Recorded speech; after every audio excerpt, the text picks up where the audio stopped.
My problem with Quantum of Solace. In the final days of the Pierce Brosnan era of James Bond, the films, while making record-breaking profits, were getting progressively sillier, with an over-reliance on special effects and gadgets. At the same time as the final Brosnan film, Die Another Day, was released, Doug Liman and Matt Damon reintroduced Robert Ludlum's Jason Bourne into the film world. The film was a tougher, grittier take on the spy genre, and with its success and its bigger box office grossing sequel, coupled with the critical backlash of Die Another Day, I wouldn't believe it if I hadn't watched it.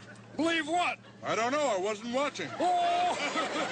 it signaled to the Bond producers that changes needed to be made before another Bond film could be released. After a 4-year hiatus, Bond was brought back, or to coin the Hollywood term, rebooted, with Daniel Craig in the title role. Craig portrayed Bond as a raw, flawed, arrogant man who showed emotion for his actions and seemed a much deeper Bond than we'd seen before. Casino Royale is a much more human story, as we see Bond become the man we've grown to know, as he battles treachery, deceit and heartbreak. Also, there are certain moments that come across as more realistic than we're used to seeing in a Bond film. The best example of this can be the car crash. Normally, after a scene like this, Bond would be up on his feet as soon as the car stopped rolling. Here, he's knocked unconscious and then tortured.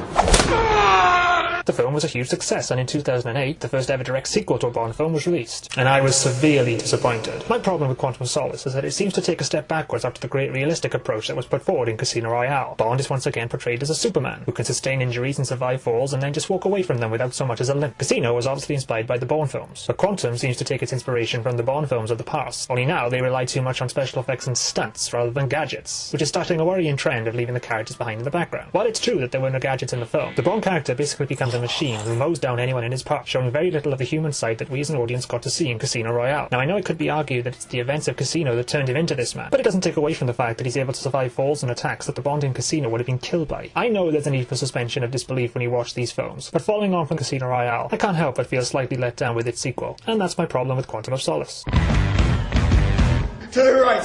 To the right!